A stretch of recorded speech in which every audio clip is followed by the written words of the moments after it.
Muy buenas tardes, hermanos y hermanas, oficialmente. Los invito a que abran sus Biblias en Colosenses capítulo 1, versículos 15 al 20. Vamos a leer este pasaje maravilloso de las Escrituras y el mensaje que tengo para ustedes es llamado el himno del glorioso Jesús. El himno del glorioso Jesús. Así que leamos juntos. Él es la imagen del Dios invisible, el primogénito de toda creación, porque en Él fueron creadas todas las cosas, tanto en los cielos como en la tierra, visibles e invisibles, ya sean tronos o dominios, o poderes o autoridades. Todo ha sido creado por medio de Él y para Él, y Él es antes de todas las cosas, y en Él todas las cosas permanecen. Él es también la cabeza del cuerpo, que es la iglesia. Él es el principio, el primogénito de entre los muertos, a fin de que Él tenga en todo la primacía. Porque agradó al Padre que en Él habitara toda la plenitud, y por medio de Él reconciliar todas las cosas consigo, habiendo hecho la paz por medio de la sangre de su cruz, por medio de Él, repito, ya sean las que están en la tierra o las que están en los cielos. Y quiero ser bien claro con usted esta tarde.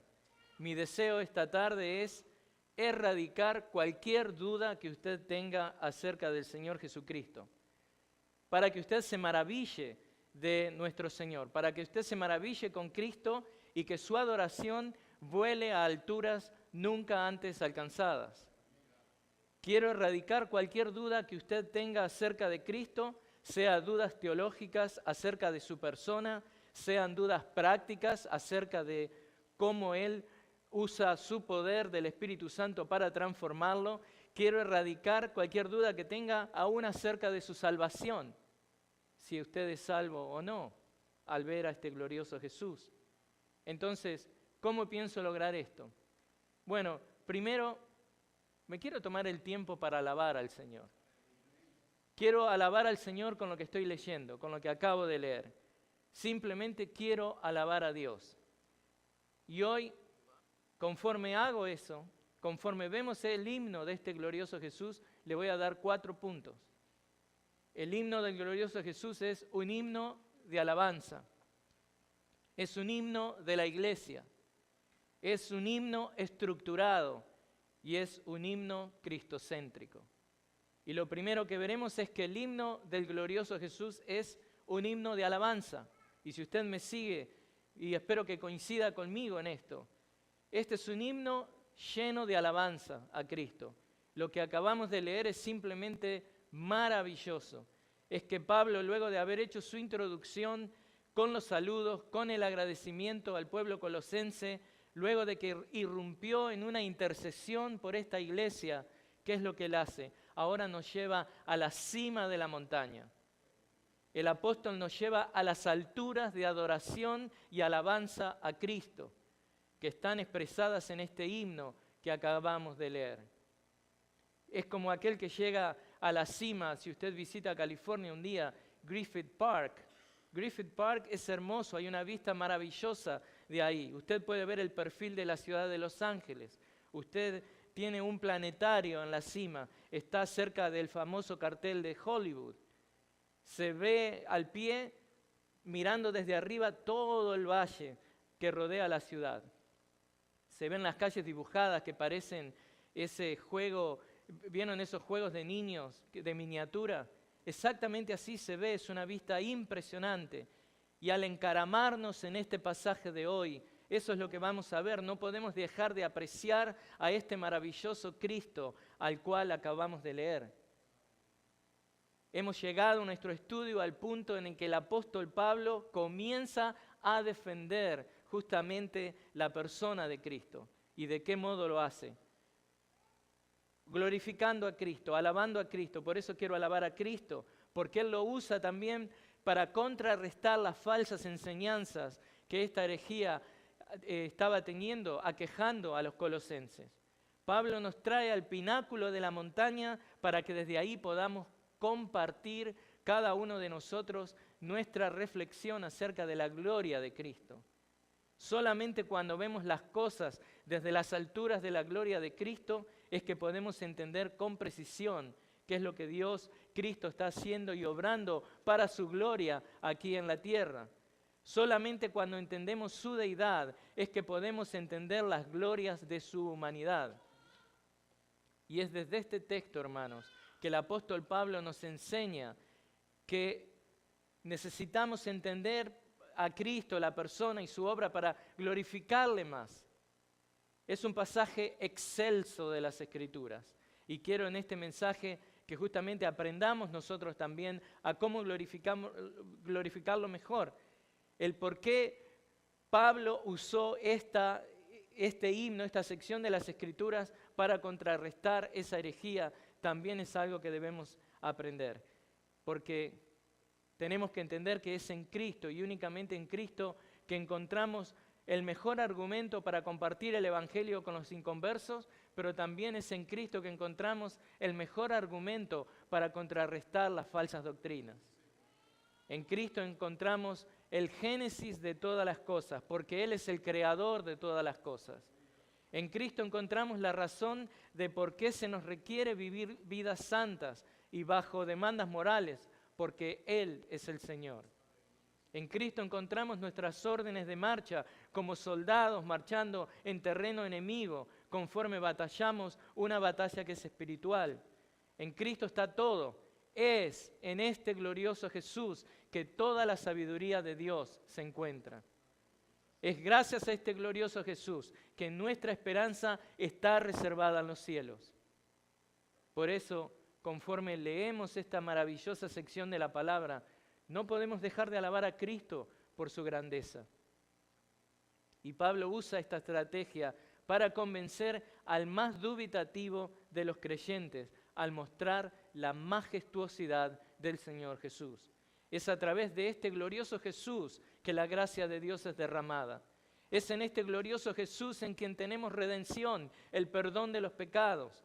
Es en este glorioso Jesús quien ha creado todas las cosas, tanto en el cielo como en la tierra, visibles como invisibles. Es este maravilloso Cristo quien es antes de todas las cosas y todas las cosas en Él permanecen. Y es Jesús quien sostiene su creación. Es en este sublime Jesucristo y solamente en Él en quien habita toda la plenitud. Es este poderoso Señor quien ha reconciliado todas las cosas en su persona. Entonces, ¿cómo no vamos a adorarle? Es Jesucristo, el Hijo de Dios, el glorioso Jesús, que es el misterio que ha estado escondido desde antes de la fundación del mundo, desde los siglos, dice la palabra de Dios, siglos y generaciones, pero ahora ha sido manifestado a nosotros, a aquellos que creemos en Él. ¿Cómo no amar a este Jesús? ¿Cómo no amar a aquel en quien están escondidos todos los tesoros de la sabiduría y del conocimiento? Cuando miramos a Cristo, hermanos, cuando conocemos a Jesús, cuando contemplamos y entendemos más y más del Hijo de Dios, nadie podrá hacernos cautivo por medio de vanas sutilezas y de falsas enseñanzas o de filosofías erróneas. Hermanos, en Cristo toda la deidad está revelada, toda la plenitud de la deidad reside corporalmente, por tanto nosotros ya hemos sido hechos completos en Él, no nos falta nada. Y esto es lo que Pablo nos está diciendo en este himno del glorioso Jesús. Pablo nos está informando que Él va a combatir justamente esta herejía ecléctica al mostrar la perfección de Cristo, para que inmediatamente quede en evidencia el error promovido por estos falsos maestros. Así es como usted combate la falsa doctrina. ¿Cómo? Conociendo la verdad. Y eso es lo que me he propuesto esta tarde. Deseo erradicar cualquier duda que usted tenga acerca del Señor Jesucristo, para que usted se maraville con Cristo y que su adoración vuele a alturas que usted nunca antes había alcanzado. Pero para eso usted debe conocerle más, debe conocer cómo Cristo verdaderamente es. Y por eso Pablo inserta este himno maravilloso que acabamos de leer. Lo inserta en esta carta para que los colosenses se aferren al conocimiento que habían recibido de Cristo, a fin de rechazar el error y la falsa doctrina. Déjeme darle una ilustración para que entienda por qué es necesario conocer la verdad para identificar el error. La Asociación de Bancos de los Estados Unidos tiene un programa de formación de sus cajeros que trabajan, las personas que trabajan en los bancos, que los ayuda a detectar el dinero falso. Este es un gran problema para los bancos porque es una fuente de muchas pérdidas para justamente el Departamento del Tesoro. Entonces, van y entrenan a estos hombres y mujeres para que detecten el dinero falso. Pero lo más interesante de este programa es que durante las 2 semanas de entrenamiento, ningún cajero toca dinero falso. Ningún cajero toca dinero falso. Solamente el dinero original pasa por sus manos. ¿Por qué es esto? Bueno, la Asociación de Bancos de los Estados Unidos entiende y está convencida que si una persona conoce bien en detalle el dinero original, nadie puede engañarlo con un billete falso, por más parecido al original que sea. Por eso, hermanos, al menos que usted conozca la verdad, usted no va a estar capacitado para enfrentar el error. Usted debe conocer la verdad para poder reconocer el error. Y eso es lo que Pablo le muestra acá a los colosenses. Toda la gloria y el esplendor de Cristo en este himno del glorioso Jesús. Colosenses, les dice Pablo, miren al original, aprendan a distinguir lo bueno de lo malo, aprendan a distinguir lo que es verdadero de lo falso. Por eso, hermanos, estudiemos, aprovechemos justamente las reuniones de los miércoles aquí, cuando oramos, que tenemos también estudio bíblico. Aprovechemos justamente ahora los grupos comunitarios que se van a reunir 2 veces al mes. Aprenda del Señor, aprenda de Cristo, aprenda la verdad, así no van a poder engañarle.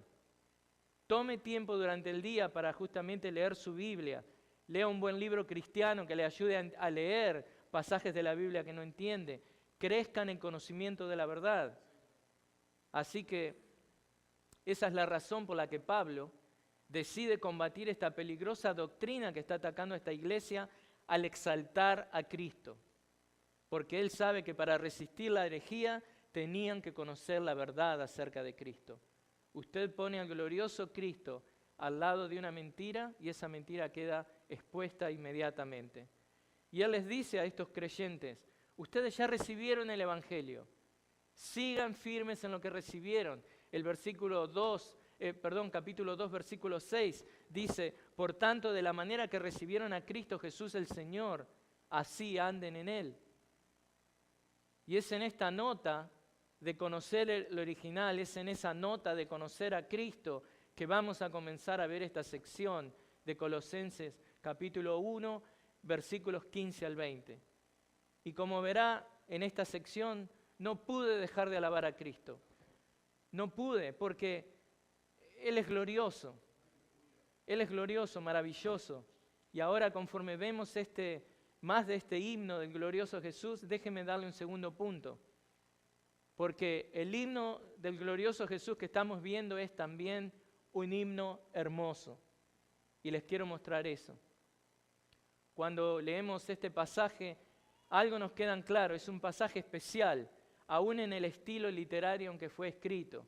Y Pablo lo escribe con la idea de erradicar cualquier duda que estos creyentes tenían acerca del Señor Jesucristo. Este es un pasaje que muchos consideran que fue un himno de la iglesia primitiva, o un himno escrito para justamente dignificar, honrar la dignidad de Cristo. Está escrito con una belleza y un orden poético apreciable, hermoso. Entonces, si hacemos una consideración literaria del pasaje, debemos tomar en cuenta, hay una realidad. ¿Sabe cuál es? Que los eruditos bíblicos tienen 2 teorías al respecto. Algunos dicen, bueno, el himno fue escrito por Pablo. Y hay otros que dicen, bueno, el himno es pre-paulino. Entonces vamos a considerar esas 2 teorías. Entonces, empecemos porque el himno fue escrito por Pablo. ¿Qué podemos decir? Bueno, no solamente que lo pudo haber escrito, sino que pudo haber dictado sus líneas a su amanuense, que está escribiendo para él, ¿no? Pero bueno, aún estas personas que creen que Pablo lo escribió, no les gusta decir que es un himno tampoco. Y otra cosa que les quiero aclarar es que cuando hablamos de himno, no lo hago en un sentido de himno musical. No es en un sentido musical, es en un sentido, digamos, de una confesión de fe o de un credo. Entonces, el grupo que aduce que Pablo lo escribió, justamente ellos dicen, Pablo al tocar un tema tan importante y tan sublime como la preeminencia de Cristo, algo que es tan elevado, él decidió expresarlo en una manera poética, una manera solemne para justamente cautivar a la audiencia leyendo con este himno. Entonces, ellos dicen que este pasaje es la confesión cristocéntrica del apóstol Pablo. Pero bueno, estos son los que creen que Pablo lo escribió. Ahora vamos a ver los que dicen que es un himno prepaulino. Ellos dicen, este grupo cree que el himno o confesión fue insertado en la carta, porque justamente se ajustaba perfectamente al mensaje que el apóstol Pablo está comunicándole a los colosenses. Entonces, puede ser verdad, ¿por qué? Muchas veces nosotros le escribimos una carta a alguien, ¿no? A un hermano, para alentarlo, a veces para amonestarlo, y usamos justamente un himno que sea pertinente a lo que estamos escribiendo y lo insertamos ahí. Es totalmente válido, y una vez que ese himno forma parte de la carta que usted está escribiendo, es parte de su creatividad al escribir esa carta. Ahora, en el caso de Pablo, ellos dicen, Pablo con esta carta les está enviando también correspondencia con un tratado de cristología. Tiene sentido. Ahora, una confesión de cristología, dicen ellos, que se ha convertido en uno de los puntos más altos de lo que es la teología y la doctrina cristiana. Y eso es verdad. Entonces ellos dicen que este himno ya era usado por la iglesia primitiva y representa un himno de alabanza a Cristo, al cual se le ha agregado una expresión, y la expresión que se le ha agregado es de que Él, Cristo, es la cabeza de la iglesia, la cabeza de su cuerpo, la iglesia. Bueno, estas son las dos teorías. Y no importa, sin importar, digamos, en qué grupo usted decide caer, ¿no?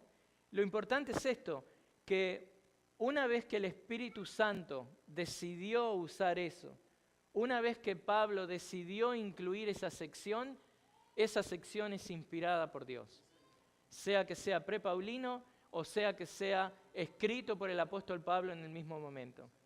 Entonces, un caso similar tenemos en el libro de Judas, la pequeña epístola de Judas, cuando él, el medio hermano del Señor, habla de, justamente, cita una profecía, la profecía de Enoc.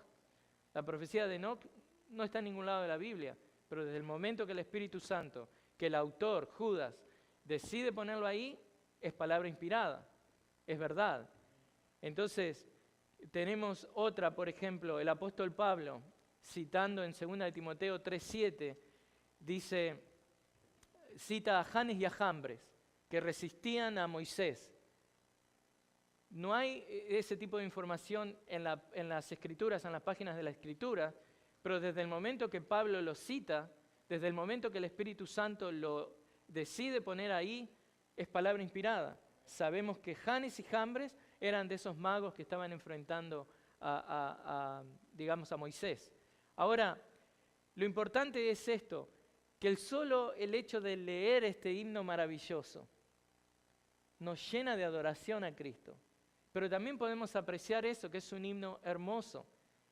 Y eso nos ayuda a que justamente nuestra adoración vuele a alturas que antes no habíamos alcanzado. Entonces, conforme estudiamos este himno del glorioso Jesús, también quiere mostrarle, que es el tercer punto, que es un himno estructurado. Un himno estructurado. Bueno, ahora vayamos a la estructura de este himno o de este credo que Pablo escribió. Porque como le dije, Mi deseo es unirme a Pablo. ¿Para hacer qué? Erradicar cualquier duda que usted tenga de quién es el Señor Jesucristo. Entonces, yo deseo lo mismo, erradicar cualquier duda que usted tenga acerca de nuestro Señor Jesús. Y quiero que lo vea claramente en ese himno del glorioso Jesús. Entonces, ¿qué vemos aquí? Bueno, lo que vemos ahí cuando uno mira del versículo 15 al 20 es que esto, la estructura, es un himno estructurado por lo que puede ser dividido en dos secciones. Si ustedes miran los versículos 15 al 17, es una sección y nos muestran a Jesús y la creación. Y la otra parte es los versículos 18 al 20, nos muestran a Jesús y la resurrección.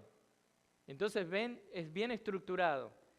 Un himno estructurado también evangelísticamente. Y les voy a mostrar a qué me refiero.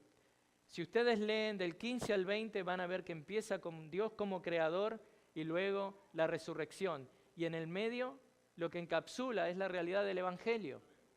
Ahora, claramente vemos aquí, lo primero que vemos es que aquel que vino a redimir a su propia creación es ¿quién? El glorioso Jesús. Y la razón de eso es que justamente debemos ser recordados de lo que Pablo dice ahí. Dios es el creador. Dios es el creador. Como creador, Dios tiene derecho sobre su creación, Dios tiene derecho sobre sus criaturas. Este concepto es básico para entender justamente la necesidad del Evangelio. Si usted va a compartir el Evangelio, tiene que tocar esa realidad. Dios creó todas las cosas, es dueño de todas las cosas. Génesis 1:1, ¿se acuerdan? En el principio creó Dios los cielos y la tierra. Tenemos el Creador. Salmos 24:1, del Señor es la tierra y todo lo que hay en ella, el mundo y los que en él habitan. Por eso Pablo nos lleva inmediatamente en este texto, en este himno, a la realidad de que si queremos saber la verdad, si queremos entender quién es Cristo, debemos empezar por la realidad de que Él es el creador. Él es el creador de todas las cosas. Si queremos discernir entre la verdad y el error, debemos conocer al glorioso Jesús, a través de quien todas las cosas fueron creadas, tanto en el cielo como en la tierra, visibles como invisibles. Pero este es un himno también estructurado evangelísticamente por lo siguiente, porque también este pasaje de Colosenses 1, del 15 al 20, hermanos, nos presenta a Jesús como la cabeza de la iglesia y la resurrección. Eso es al final de este himno. Este himno, hermanos, nos da un pantallazo general de todo lo que Cristo está haciendo para su gloria. Y en el medio de todo eso está incluido, como les digo, el Evangelio de Cristo. Este himno es como que nos muestra el punto de salida y también nos muestra la meta, a donde vamos a llegar.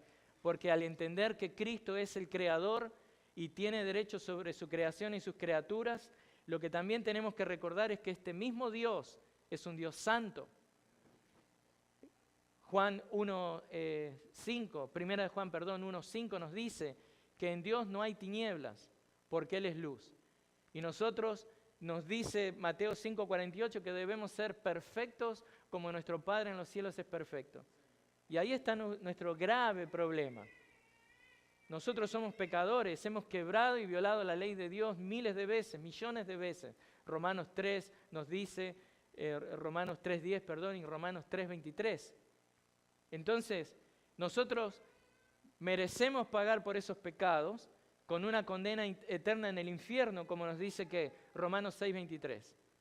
Y les leo, porque la paga del pecado es la muerte, pero la dádiva de Dios es vida eterna en Cristo Jesús, Señor nuestro. Entonces, pongamos las cosas juntas, ¿no? Aquellos que hemos quebrantado la ley de Dios y merecemos castigo eterno, nos encontramos con la triste realidad de que nosotros mismos no podemos pagar por eso. Y eso es el Evangelio que está incluido ahí. Pero Dios nos salvó no en base a nuestras obras, sino en base a su misericordia. Y la obra de Cristo, como vemos en Tito 3:5. Y es ahí cuando vemos la gloria de Cristo en su encarnación. Y ahora arribamos a la otra parte de este himno del glorioso Jesús. Llegamos al otro lado del himno, porque Él vino a esta tierra como Dios, pero también vino como hombre sin pecado, que es lo que Colosenses 2:9 nos dice, porque toda la plenitud de la deidad reside corporalmente en Él.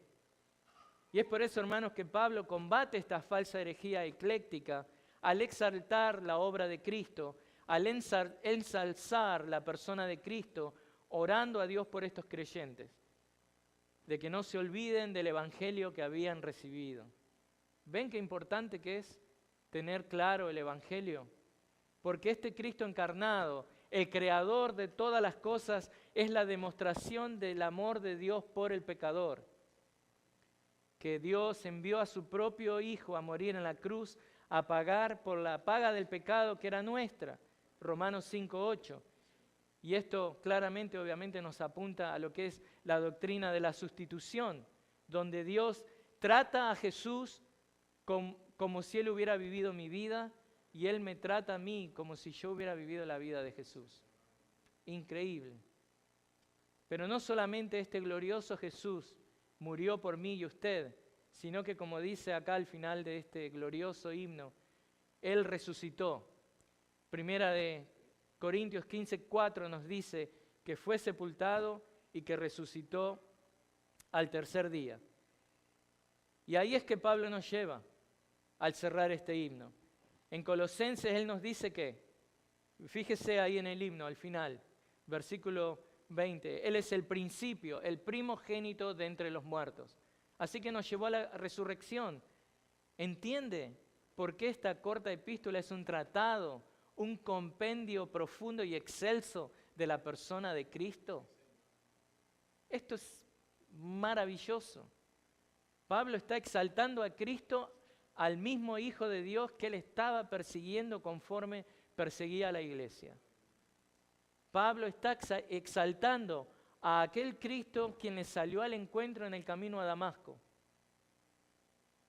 30 años después de que Jesús sufriera una muerte vergonzosa en la cruz, Pablo le atribuye este honor divino en este himno del glorioso Jesús.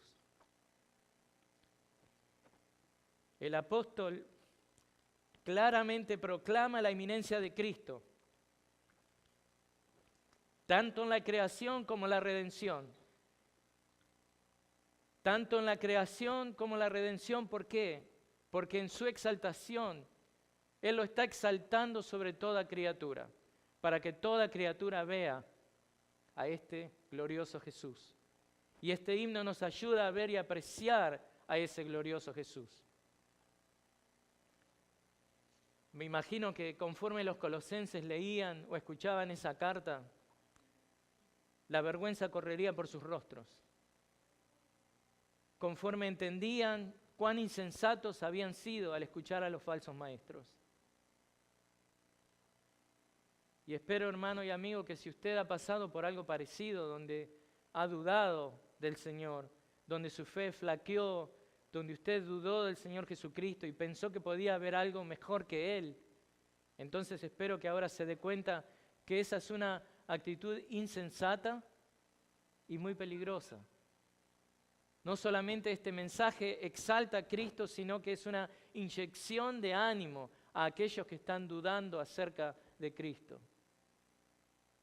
No ver al glorioso Cristo es condenarse a uno mismo a ser ¿qué? Un raquítico espiritual, a no crecer, porque no conocer a Cristo es no alimentarse de Cristo, y la mala alimentación espiritual es devastadora para el creyente, porque lo deja sin fuerzas, lo deja sin músculos espirituales para poder seguir caminando en esta vida de fe. Y no solamente eso, convierte a ese cristiano en una presa fácil de los falsos maestros. Aliméntese de Cristo. Por eso Pablo, al insistir en la grandeza del glorioso Jesús, en esta sección que estamos viendo del versículo 15 al 20 del capítulo 1, Pablo había justamente, recuerdan, orado anteriormente por estos creyentes. Y ahora con lo que él está escribiendo acá, él nos está claramente diciendo que Dios lo puede lograr. Dios está trabajando en su vida, si usted ha recibido a Cristo en su corazón, por fe. Así que, creyente, ten fe. Hijo de Dios, no pierdas la esperanza. Cristiano, mira a este glorioso Jesús. Él es todo lo que necesitas. Él es todo y en todos, el creador del universo, el sostenedor del mismo, salvador del inconverso y sostenedor de aquel a quien ha salvado. La única razón por la que oramos como oramos es porque sabemos que tenemos un Dios todopoderoso que en Cristo nos puede dar lo que pedimos y más, conforme su buena voluntad. La belleza absoluta de este glorioso Jesús es demostrada en el hecho de que al mismo tiempo que mantiene todas las cosas con su poderosa mano de poder, ¿qué es lo que hace? También nos abraza amorosamente a nosotros los creyentes. Esto es maravilloso. El Dios Todopoderoso abrazándonos con su plan de redención. Es tan hermoso. Esto me hace acordar a la imagen que nos muestra Isaías 40, versículos 10 al 11. Dice así: miren, el Señor Dios vendrá con poder, y su brazo gobernará por él. Luego dice que con él está su galardón y su recompensa delante de él. Pero escuchen esto: como pastor apacentará su rebaño, en su brazo recogerá a los corderos y en su seno los llevará. Guiará con cuidado a las recién paridas. Poderoso Dios, tierno Dios. Y para los colosenses recordar que al mismo tiempo que Jesús mantiene todas las cosas con su poderosa mano de poder, también los abraza amorosamente, como su poderoso acto de redención es algo que es alentador. Esa era la garantía, la seguridad de que esos colosenses necesitaban. Era la garantía de que todo ministro, es más, todo ministro del Evangelio, ahora como ministro del Evangelio, esa es mi garantía de que Dios está tratando con usted y no lo va a alargar. Dios está trabajando en esta congregación local para su gloria y para su crecimiento. Entonces, hermano, dígame, ¿cómo impacta el conocimiento de la supremacía de Cristo la vida del creyente? ¿Cómo está impactando su vida conocer a este glorioso Jesús? El mismo glorioso Jesús que murió por nosotros es el que resucitó, quien está a la diestra del Padre Celestial. El mismo glorioso Jesús que reina en los cielos y la tierra es el que está activo a favor de la vida de sus elegidos. Gloria a Dios. Gloria a Dios. Alabado sea su nombre. Este glorioso Jesús es todo lo que necesitamos. Conforme avanzamos en esta vida de fe, pareciéndonos más y más a Él. No importa cuántas veces falle, Dios le va a levantar. Frente a los herejes que amenazaban la iglesia colosense y proclamaban la insuficiencia de Cristo, este pasaje, este himno del glorioso Jesús expone la autosuficiencia de nuestro Salvador. Alabado sea su nombre. Esta salvación no implica solo ser salvado de la ira de Dios, de la sentencia, de la condenación, del castigo eterno, sino que también significa que somos regenerados y fortalecidos espiritualmente para que uno sea capaz de ¿qué? De despojarse de la vieja naturaleza que está plagada de vicios y de pecados y ponerse, revistiéndose de la nueva naturaleza que está llena de la gloria y las virtudes de Cristo. Y usted, Beriano, ha sido llamado a eso. Es Cristo, que es suficiente, Él y solo Él. Él quien lleva a su pueblo a la gloria. Así el apóstol Pablo es lo que entiende, él lo entiende porque incluye este pasaje, Colosenses 1, del 15 al 20, porque está tratando realmente con las implicaciones de lo que la salvación de estos creyentes significa. Estas son implicaciones prácticas de la fe en Cristo. En contraste con esta fe, las nociones de estos falsos maestros eran que erraban. Estos errados se desvanecían en inutilidad. Y este pasaje, este himno también enseña claramente que la actividad redentora de Cristo abarca el universo. El universo. En Cristo Dios se complació en reconciliar todas las cosas consigo mismo. Bueno, ahora al menos veamos una de las dos divisiones naturales del pasaje. ¿Saben por qué? Porque realmente quiero erradicar cualquier duda que usted tenga acerca de este Cristo, acerca de la supremacía de Cristo. Y eso es lo que Pablo hace para poder contrarrestar esta falsa herejía ecléctica. Por eso él escribe este himno. Por eso él lo pone, porque es cristocéntrico. Para que usted se maraville con Cristo y que su adoración vuele a las alturas que nunca han llegado. Y este es el cuarto punto. Este himno del glorioso Jesús es un himno cristocéntrico. En la primera sección vemos que el himno nos muestra que con respecto a todas las criaturas, Cristo es primogénito. Versículo 15, si me sigue ahí. Él es el punto de referencia, o el agente, la meta. Versículo 16, Él es precursor y sustentador también, y gobernador. Versículo 17. Así que tenemos primogénito, punto de referencia, precursor. Este himno es cristocéntrico porque muestra que Cristo es el primogénito. Versículo 15 nos dice, Cristo es la imagen del Dios invisible. Esto nos recuerda a Génesis 1:27, donde se nos comunica que el hombre fue creado ¿a qué? A imagen de Dios. Ahora, las grandes diferencias que muestra Pablo aquí entre el Hijo y nosotros es que, obviamente, Cristo es Dios. Colosenses 2:9 de nuevo, porque toda la plenitud de la deidad reside corporalmente en Él. También lo que nos muestra que Cristo es Dios revelado. Pablo ya ha usado esta terminología antes, de que Él es Dios revelado. ¿Dónde? 2 Corintios 4:4. Dice, en los cuales el Dios de este mundo ha cegado el entendimiento de los incrédulos para que no vean el resplandor del Evangelio de la gloria de Cristo, que es la imagen de Dios. Esta misma idea la encontramos en Hebreos 1:3. Él es el resplandor de su gloria y la expresión exacta de su naturaleza. Esto es lo mismo que el apóstol Juan expresa en muchos lugares también. Juan 1:1, Juan 1:18. En el principio ya existía el Verbo, ¿se acuerdan que hablamos de eso? Y el Verbo estaba con Dios y el Verbo era Dios. Nadie ha visto jamás a Dios, el unigénito Dios que está en el seno del Padre, Él lo ha dado a conocer. Ese es el versículo 18. Pero luego tenemos Juan 10:30, Juan 10:38. Yo y el Padre somos uno, dice.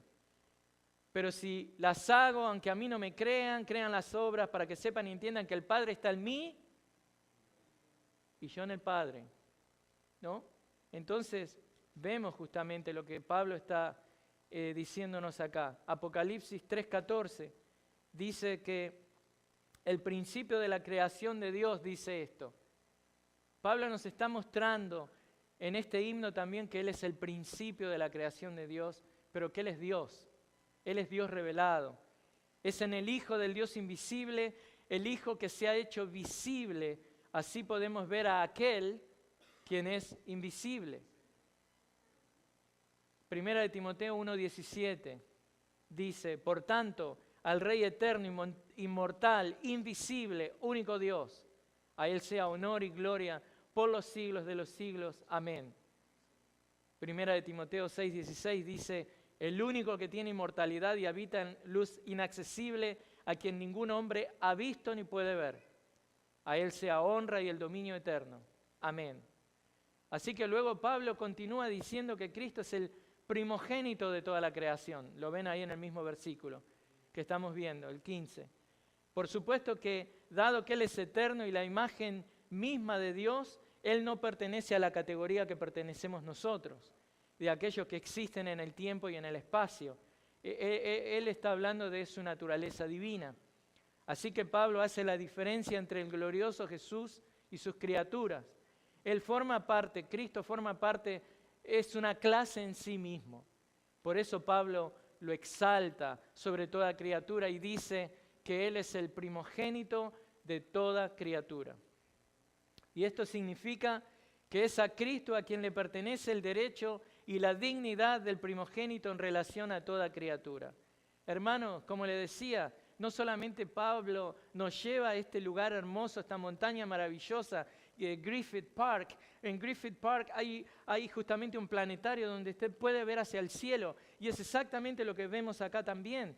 No solamente nos llevó a la cima, vemos la belleza, admiramos la grandeza de Cristo, podemos ver específicamente, directamente su eternidad, su divinidad, su esencia divina, magnificada. Este pasaje, este himno, es algo maravilloso. El Salmo 89, 27 nos da una idea de qué es esto de ser el primogénito. Escuche esto. Yo también lo haré mi primogénito, el más excelso de los reyes de la tierra. No solamente en el Antiguo Testamento, el Nuevo Testamento habla de eso. Hebreos 1 al 2, es muy conocido. Dios, habiendo hablado hace mucho tiempo, en muchas ocasiones y de muchas maneras a los padres por los profetas, en estos últimos días nos ha hablado por su Hijo, a quien constituyó heredero de todas las cosas, por medio de quien hizo también el universo. Este himno es cristocéntrico porque muestra justamente que Cristo es el primogénito, pero también Él es el punto de referencia, Él es la meta, versículo 16. Miremos el versículo 16. ¿Y por qué es que le digo eso? Que este es un himno cristocéntrico. La armonía que hay entre los versículos 15 y 16 resaltan justamente la preeminencia de Cristo. Preeminencia que es sobre toda criatura. Y este es el antídoto de Pablo contra el veneno de la herejía ecléctica que atacaba esta iglesia. Y si usted ha sido picado por esa víbora del error, el antídoto lo encuentra aquí, viendo a Cristo. Cualquier área que usted quiera pensar que pueda desafiar la autoridad del Hijo, cualquier resquicio que usted quiera encontrar a la cobertura del Hijo, es inútil. Cristo cubre todas las áreas. Por eso toda criatura le debe honor. Toda criatura y toda rodilla se doblará ante Él. Porque Cristo creó todas las cosas, ¿para qué? Para su gloria. Así que, ¿cuál es el punto de confiar en otro que no sea Cristo? ¿Cuál es el punto de confiar por ahí en nosotros mismos? No tiene sentido. ¿Qué sentido tiene dudar de este glorioso Jesús? Esta herejía en la iglesia colosense, aparentemente, hermanos, incluía la adoración de ángeles. Está ahí en el versículo 2:18. Entonces, Pablo claramente deja establecido que todo, incluidos los ángeles, absolutamente todo lo creado, ángeles incluidos, están bajo el dominio, control y poder de Cristo. Pablo nos dice que todas las cosas en los cielos, en la tierra, lo invisible, lo visible, todo está bajo su dominio total y completo. Este es el glorioso Jesús al cual servimos. Él es nuestro Salvador. Dice, ya sean tronos o dominios o poderes o autoridades, todo ha sido creado por medio de Él y para Él. Y bueno, dado que estos falsos maestros estaban continuamente refiriéndose a estos seres angelicales, ¿no? Pablo los incluye acá también. O sea, ellos están incluidos en la preeminencia que tiene Cristo sobre todos. Así que, sea que estemos hablando de ángeles que sirven a Dios, o sea que estemos hablando de ángeles caídos, todos están bajo el dominio de Cristo. Ahora, este himno es cristocéntrico porque muestra que Cristo es el precursor. Versículo 17. Dice Pablo, y Él es antes de todas las cosas, y en Él todas las cosas permanecen. Y este versículo es tan lógico. ¿Por qué? Porque Pablo acaba de establecer que todas las cosas han sido creadas a través de Él y para Él, y que existen justamente desde antes de la fundación del mundo. Entonces, Él existe antes de todas las cosas creadas. Pero bueno, Él existe en sí mismo, Él es eterno. Como dice el credo de Nicea, ¿no? Fue engendrado por el Padre antes de todos los mundos. Una expresión bien arcaica, ¿no? Pero bueno, nuestro glorioso Jesús es el precursor de todas las cosas. Y vemos esto en Juan 1:1, que ya leímos. Pero Juan 17:5 nos dice esto. Y ahora glorifícame tú, Padre, junto a ti, con la gloria que tenía contigo antes que el mundo existiera. Así que nuestro glorioso Jesús ya poseía esa gloria, porque en su naturaleza divina eternamente tuvo esa gloria siempre junto al Padre Celestial. Pero bueno, nuestro amado y glorioso Jesús es el precursor, porque bueno, vino a morir también por nosotros, y es el precursor de aquellos que resucitan para la gloria de Dios. Segunda de Corintios 8:9, porque conocen la gracia de nuestro Señor Jesucristo, que siendo rico, sin embargo, por amor a ustedes se hizo pobre, para que por medio de su pobreza ustedes llegaran a ser ricos. ¿Es rico en Cristo? ¿Hay algo más que necesite, más que Cristo? Filipenses 2:6 dice que Cristo es tan grande y maravilloso que Él, aunque existía en forma de Dios, no consideró el ser igual a Dios como cosa a que aferrarse. Entonces, ¿cuánto debemos aprender de este Cristo? De su humildad y dejar atrás nuestra vana, ¿no? ¿Vana qué? Gloria. La palabra vanagloria, vanagloria. Ahora, Él es el alfa y la omega, el principio y el fin, ¿no? Siempre. Pero Pablo que también dice que en Él todas las cosas permanecen. Y él justamente, Pablo, está defendiendo la posición central de Cristo frente a los falsos maestros que la rechazan y los insensatos que están dudando. Así que veamos esto. Imagínese un mundo que exista sin el mantenimiento y sustentamiento de Cristo. No solo eso sería imposible, ¿no? Sino que no existiría tal mundo. Pero bueno, la muerte y el caos imperarían, el caos justamente imperaría. Y usted debe estar pensando, pero ¿no es eso lo que vemos? Bueno, pero es temporalmente. Y esas cosas que usted ve y parecen caóticas, es como, digamos, el bordado. No sé si usted está en el bordado, borda, teje, si le gusta bordar o tejer. A mí no me gusta, pero bueno. Pero permítame usar el ejemplo. El mundo y el caos del mundo que uno ve es como la parte de atrás del tejido que no luce nada, pero cuando lo da vuelta se ve hermoso. Es lo mismo, Dios está en pleno control. Puede parecer que hay caos y desorden, pero del otro lado Dios está maravillosamente en control y en cuidado de todas las cosas, porque Él es Dios. Y este himno alaba y bendice y glorifica y exalta ¿qué? A este glorioso Jesús. Y aquí vamos a parar hoy. Continuaremos esta mirada a vuelo de pájaro de este hermoso, maravilloso pasaje en la próxima sección, conforme seguimos viendo el himno del glorioso Jesús. Hoy vimos que este es un himno de alabanza, un himno teológico, un himno estructurado y un himno cristocéntrico que seguiremos viendo la semana que viene. Bueno, perdón, la otra semana, el 16 de octubre. Espero que al escuchar la palabra de hoy, cualquier duda que usted haya tenido acerca de Cristo haya sido erradicada y que lo que escuchó le ayude a ¿qué? A maravillarse más y más en Cristo. Es mi oración que este himno del glorioso Jesús haga que su adoración alcance alturas que usted nunca había alcanzado. Oremos. Señor, te damos gracias por tu palabra.